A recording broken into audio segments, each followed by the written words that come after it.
Alright, here's a word problem and it has three parts. You are in charge of buying juice for a party. Orange juice costs $5 per bottle, so that allows us to write the first part of this equation. We know it's $5 for every bottle, and if we multiply that by the number of bottles, x, so x represents orange juice bottles. Now, in addition to this, we're also going to be purchasing grape juice, which is $6 for every bottle of grape juice, y, and I'll define that as well. So I'm just going to write it right here, y equals grape juice bottles. Okay, now if I combine the $6 and the grape juice bottle, $6 per grape juice bottle, that would tell me how much it costs for all the grape juice bottles. So since I'm combining these, that's going to tell me the cost of these, which it told us right here is $38. Okay. So this is our equation. That's considered standard form, but notice in part B, it wants the equation in slope-intercept form. So to work with this equation, what I'm going to do is I'm going to subtract 5x from both sides. So minus 5x. And that gives us 6y equals, I'm just going to write a negative 5x plus 38.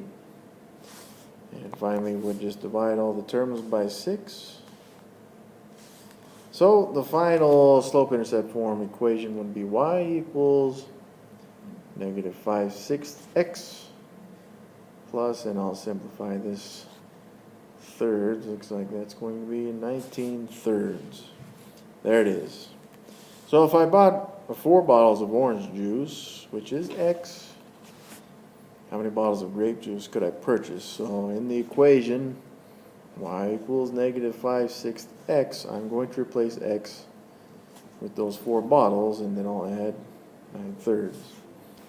I apologize, I meant 19 thirds.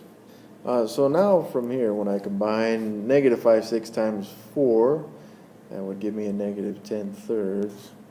And I still have plus my 19 thirds. That's my y, which again we've already defined as grape juice bottles, which is what we're looking for. So that would give us negative 10 plus 19 is 9 thirds, 3. So since this is a word problem, we would want to label this. It's 3 bottles of grape juice. And that answers part C right there. So this is one answer. The equations are good as long as we have the definitions of x and y as well.